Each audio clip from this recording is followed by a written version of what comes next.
వన్యకాడట, సాక్షాత్తు ధర్మస్వరూపుడట. ఆహా, నల్లని మబ్బు వన్యకాడట. ఆయన మాట్లాడుతూ ఉంటే తొలకరి మబ్బు ఉరిమినట్లుగా ఉంటుందట. ఎంత గొప్పవాడే, ఎంత అందంగా ఉన్నాడు. ఇలాంటి వాణ్ణి పొందిన జన్మ జన్మ కదా, ఇలాంటి వాణ్ణి నేను భర్తగా పొందుతాను, మరెవ్వరిని నేను వరించను. తప్పకుండా ఈ వీరుడు రేపు జరగబోయే స్వయంవరంలో ఆ పరమశివుని విల్లును ద్రుంచి నన్ను వివాహమాడతాడు, ఇది నిశ్చయము అనుకుంటుందట సీతామాత. అనుకొని వెంటనే నడవండి నడవండి, ముందుగా నేను చూడాలి అంటుంటే రామలక్ష్మణులు కూడా పాపం ఉద్యానవన విహారానికై వెళ్ళారు, జనక మహారాజు యొక్క రాజ్యంలో ఉన్న ఉద్యానవనానికి. అప్పుడే సీతమ్మ తల్లి కూడా అక్కడికి తన పల్లకీలో వచ్చింది. దూరం నుంచి చూసింది రామచంద్రమూర్తి, లక్ష్మణస్వామి కన్నా ఇంకా ఎక్కువగా అందంగా ఉన్నాడే వీడు, ఎంత కలిసి వీరరసమంతా కూడా వీడిలోనే ఉందా అన్నట్టుగా ఇంత గొప్ప వరుణ్ణి నేను ఈరోజు వరించబోతున్నాను అని ఆనందంతో ఉంది సీతామాత. జనక మహారాజు 5,000 మంది మహాయోధులతో శివధనుస్సును తెప్పించి పెట్టాడు. సీతమ్మ వారిని చక్కగా అలంకరించి అద్దాల పల్లకీలో రాజభవనానికి తీసుకొని వచ్చారు. అక్కడ ఉన్నటువంటి సభికులు, రాజకుమారులు, పురప్రజలు అందరూ కూడా ఏం జరుగుతుంది అని ఉత్సుకతో ఆశ్చర్యంగా చూస్తూ ఉన్నారు. రావణాది ఆ రాక్షసులు కూడా ఆ శివధనుర్భంగానికి వచ్చారు. కానీ ఒక్కరు దాన్ని కదపలేకపోతున్నారు, ముచ్చెమటలు పోస్తున్నాయి. వాళ్ళు ఏమనుకుంటున్నారు, శివచాపమెత్తమా చేతగాదనుచు దిక్పాలు దశల్ బట్టి జనిరి హరువిల్లు ముట్ట అనర్హులమని బాణరావణాద్యసురులు త్రోవబడిరి. అంబికేషు శరాసనంబునకున్ మృక్కి చలచల్లగా వియచ్చరులరిగిరి. అంత జనకుని మాటలకు మొలక నవ్వు అసహనంబుదోప అఖిల జనగములు నివ్వెరగంది చూడ శంభు విలునెత్తుటకు రామచంద్రుడేగే.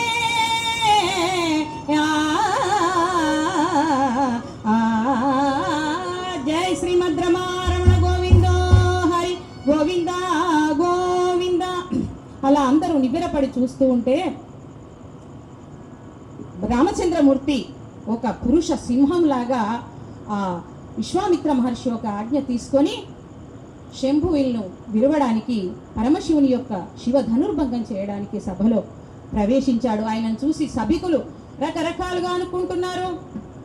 ఆహా, వీడిని కన్నవాళ్ళు ఎంత ధన్యులో, ఎంత పుణ్యాత్ములో. వీడు ఈరోజు ఈ అబ్బాయి ఇక్కడికి వచ్చాడంటే మన సుకృతం వీడిని చూడడం.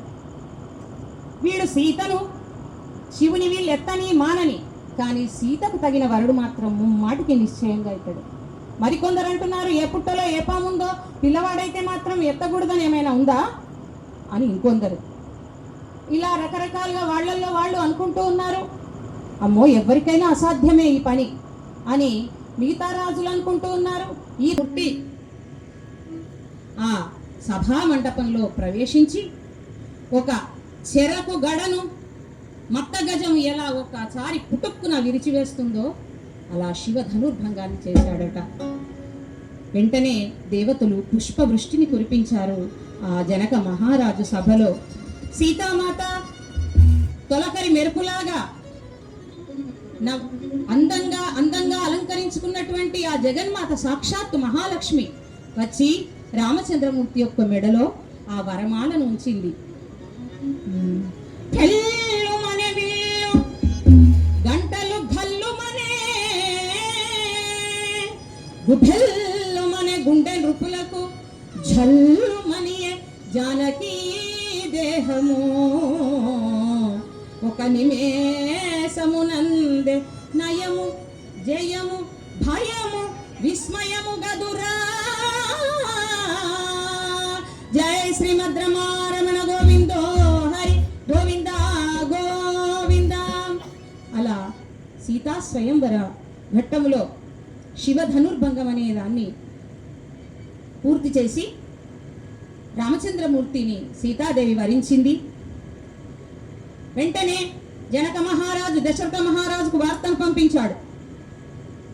మీరంతా సపరివారంగా వివాహానికి తరలి రావాలి అని చెప్పగానే ఆ దశరథ మహారాజు తన యొక్క భార్యలతో కుమారులతో కలిసి తన బంధుమిత్రులతో కలిసి వేడుకగా జనక మహారాజు పట్టణమైనటువంటి మిథిలా నగరానికి వేయించేశాడట. జనకుడు సర్వ సౌకర్యాలతో వాళ్లకు విడిది సౌకర్యాలను ఏర్పాటు చేశాడు. ఎదుర్కోళ్ళు కార్యక్రమాన్ని కూడా పూర్తి చేసి ఇద్దరి పురోహితులు, జనక మహారాజు పురోహితుడేమో శతానందుల వారు, వీరికేమో దశరథ మహారాజుకు వశిష్ఠ మహర్షి ఇద్దరు పురోహితులను ముందుంచుకొని సమస్త వైభవాల మధ్య తమ పూర్వీకులను తలుచుకొని, మనం పెళ్లికి ముందు తప్పకుండా మన పెద్దలను తలుచుకుంటూ ఉంటాం. ముందు రోజు కులదేవత అనే దాన్ని మనం ఏర్పాటు చేస్తాం.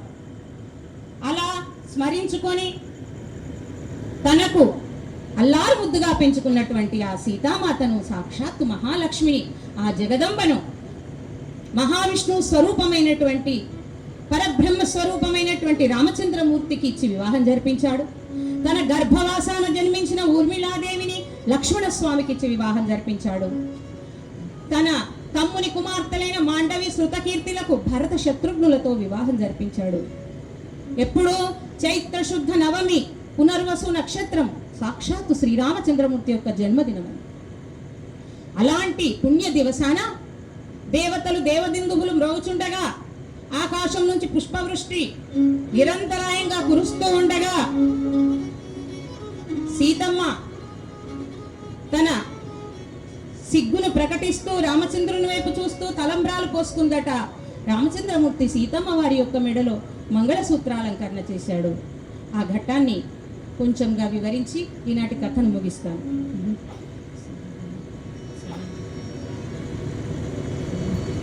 లగ్న సమయమాయననుచు రామచంద్రులు గజవాహనాలెక్కి తరలి వచ్చిరి.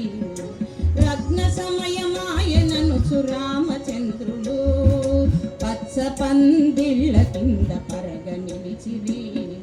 పోకవన్నె చీరగట్టి పొగడ పూల రవిక తొడి కొలతి సీతమ్మ కన్య తరలి వచ్చెను.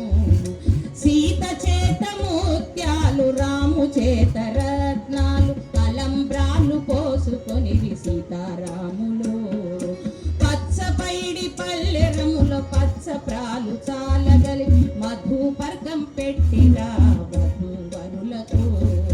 గోత్రనామములు చెప్పి కొమరలొప్ప తెరలు గట్టి జీలకర్ర బెల్లం తిరసు నుంచిరి.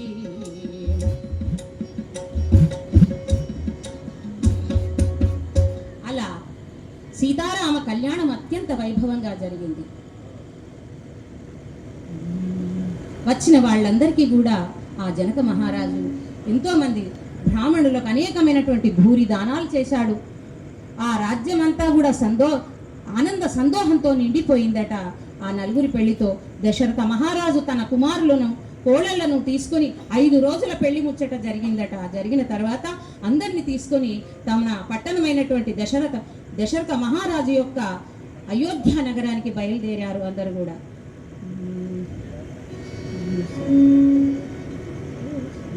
పెళ్లి కూతులున్ పెళ్లి కొడుకులున్ వెలయు సొగసు బళిరా. పెళ్లి వంటి ముచ్చటై బతుకున వెదకిన మరి గలదా. పెళ్లి కూతులున్ పెళ్లి కొడుకులున్ వెలయు సొగసు బళిరా. పెళ్లి వంటి ముచ్చటై బతుకున మెరసిన మది కలదా. పెళ్లి కూతులు పెళ్లి కొడుకులు వెలయు సొగసు బళిరా.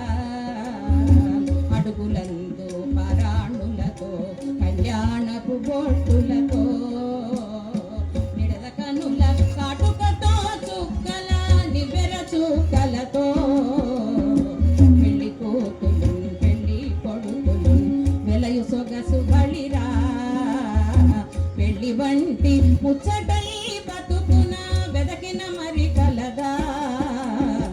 పెళ్లి కూతులు పెళ్లి కొడుకులు వెలయు సొగసు బళిరా. అలా వైభవోపేతమైన పెళ్లిని జరిపించి వెళుతూ ఉంటే దారిలో మహా తేజోవంతుడు పరాక్రమవంతుడైనటువంటి పరశురాముడు ఎదురయ్యాడట. పరశురాముడు ఏమంటున్నాడు రామచంద్రునితో, నేను ఇక్కడ పరశురాముని ఉండగా మరొక రాముడు ఉంటాడా? రామా, శివధనుర్భంగం చేసి తుప్పు పట్టిన విల్లును విరిశామని బాగా విర్రవీగుతున్నావట. నా దగ్గర ఉన్న ఈ వైష్ణవ చాపాన్ని ఎక్కుపెట్టి చూస్తాను నీ యొక్క పరాక్రమం అనగానే రామచంద్రమూర్తి చిరునవ్వుతో, స్వామి, ఆ వైష్ణవ చాపాన్ని నాకు ఇవ్వండి, నా పరాక్రమం ఏంటో చూపిస్తాను అని అలా అందించగానే ఈయనలో ఉన్నటువంటి వైష్ణవ తేజస్సు అంతా రామచంద్రమూర్తిలో ఇమిడిపోయింది. వెంటనే ఆ పరశురామునికి కూడా జ్ఞానోదయమైంది. జ్ఞానోదయమై ఆ రామచంద్రమూర్తి శ్రీ మహావిష్ణువులాగా అగుపించాడట. వెంటనే స్వామికి నమస్కరించి అక్కడి నుండి వెళ్ళిపోయాడు. అప్పుడు దశరథ మహారాజు కోడళ్లతో కొడుకులతో ఆనందంగా తన పురమైనటువంటి అయోధ్య నగరానికి వెళుతూ ఉన్నాడు. ఆ అయోధ్య నగరాన్ని కూడా అనేకమైన మామిడి తోరణాలతో పూలతో వారికి స్వాగతం పలకడానికి అలంకరించారట. ముత్తైదువులు ఇలా మంగళహారతులు కూడా పాడుతూ ఉన్నారు. పవమాన సుతుడు బట్టు పాదార బిందములకు నీ నామ రూపములకు నిత్య జయ మంగళం. ప్రహ్లాద నారదాది భక్తుల రోచినట్టి నీ నామ రూపములకు నిత్య జయ మంగళం. రాజీవ నయన త్యాగ రాజాది వినుతమైన నీ నామ రూపములకు నిత్య జయ మంగళం. మంగళం కోసలేంద్రాయ మహనీయ గుణాత్మనే చక్రవర్తి తనూజాయ సార్వభౌమాయ మంగళం. సార్వభౌమాయ మంగళం, సార్వభౌమాయ మంగళం. జై శ్రీమద్ రమారమణ గోవిందో హరి గోవింద గోవింద. సీతా లక్ష్మణ భరత శత్రుఘ్న సమేత శ్రీ సీతారామచంద్ర భగవాన్ की जय. కనక దుర్గా మాతా की जय. జగదంబ విశ్వపాలిని మాతా की जय. లోకా సమస్తా సుఖినో భవంతు, సర్వే జనా సుఖినో భవంతు. కాలే వర్షతు పర్జన్యః పృథివీ సస్యశాలిని. దేశోయం క్షోభరహితో బ్రాహ్మణాः సంతు నిర్భయాः. అపుత్రా పుత్రిణः సంతు పుత్రిణः సంతు పౌత్రిణः. అధనా సధనాः సంతు జీవంతు శరదాం శతం. స్వస్తి. ఈనాటి హరికథ కార్యక్రమాన్ని మాకు ఈ అవకాశాన్ని, ఈ మహద్భాగ్యాన్ని కలిగించినటువంటి ఈ నిర్వాహకులకు సుబ్రహ్మణ్య శాస్త్రి గారికి మరియు ఇతర వేద పండిత బృందాలు వెళ్ళి విరిసి ప్రజలంతా సుఖశాంతులతో ఉండాలని కోరుతూ ఈ నా వాక్కుకు స్వస్తి చెప్తున్నాను. ఈరోజు నాకు వాయిద్య సహకారం అందించిన, అద్భుతమైన వాద్య సహకారం అందించారు ప్రముఖ వయోలిన్ విద్వాంసులు శ్రీ దక్షిణామూర్తి గారు, లక్ష్మీనారాయణ గారు. మంచి తబలా సహకారాన్ని కూడా నాకు చక్కగా అందించి నా ఈ కథకు తోడ్పాటును ఎంతో కలిగించినటువంటి వారికి కూడా నా హృదయపూర్వకమైనటువంటి నమస్సుమాంజలు, కృతజ్ఞతలు తెలియజేస్తూ ఈనాటి కార్యక్రమాన్ని ముగిస్తూ ఉన్నాను.